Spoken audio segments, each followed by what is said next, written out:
हे हे ला ला ला ला ला ला ला ला ला ला हे हे ला ला ला ला ला ला।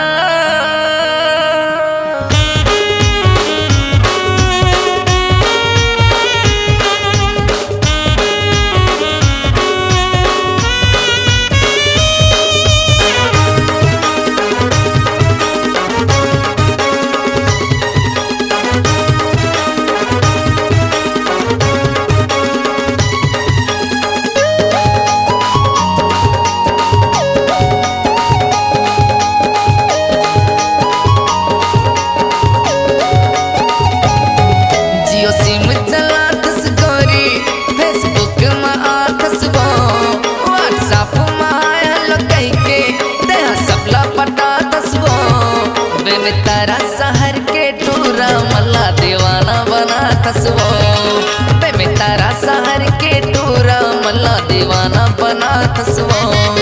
जियो सिम चला तस्कोरी फेसबुक में आ तसवो व्हाट्सएप में हेलो कह के देह सबला पटा तसवो बे तारा शहर के टूरा मल्ला दीवाना बना तसवो बे तारा शहर के टूरा मल्ला दीवाना बना तसवो।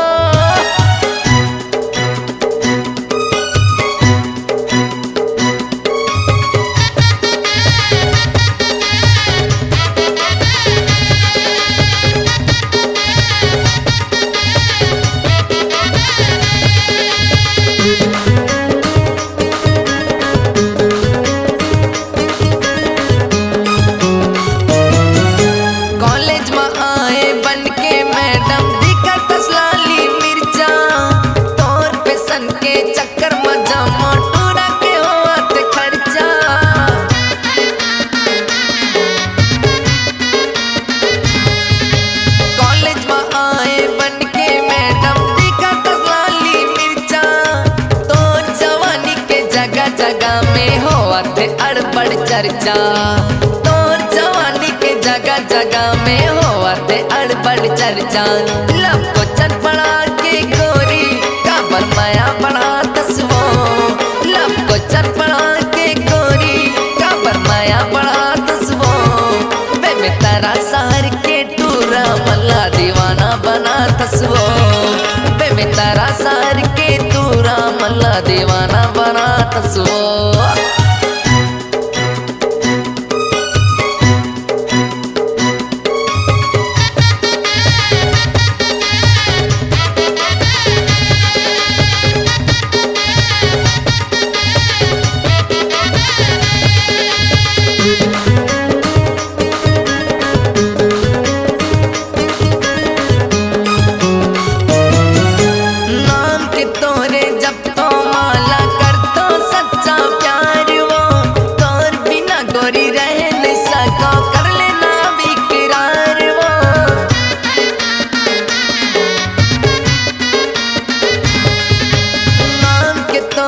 जब तो माला कर तो सच्चा प्यार वो संडे के दिन तो ला देखो नहीं ता हो जाते दिल बेकरार वो संडे के दिन तो ला देखो नहीं ता हो जाते दिल बेकरार वो।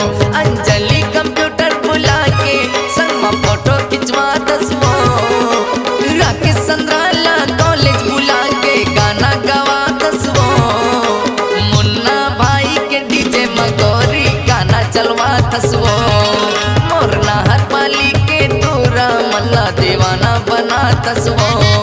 जियो सिम चला तस्कोरी फेसबुक में तसवो व्हाट्सएप में हेलो कह के तेहा सबला पटा तसवो बे तारा शहर के टूरा मल्ला दीवाना बना तसवो बे तारा शहर के टूरा मल्ला दीवाना बना तसवो। जियो सिम चला तस्कोरी फेसबुक में आ तसवो व्हाट्सएप में हेलो कह के गोरी सबला पटा तसवो बे तारा शहर के टूरा मल्ला दीवाना बना तसवो मुंगेली शहर के टूरा मल्ला दीवाना बना तसवो मोर रायपुर शहर के टूरा मल्ला दीवाना बना तस्वो मोर छत्तीसगढ़िया टूरा मल्ला दीवाना बना तस्वो मोर रायगढ़ शहर के टूरा मल्ला दीवाना बना तस्वो।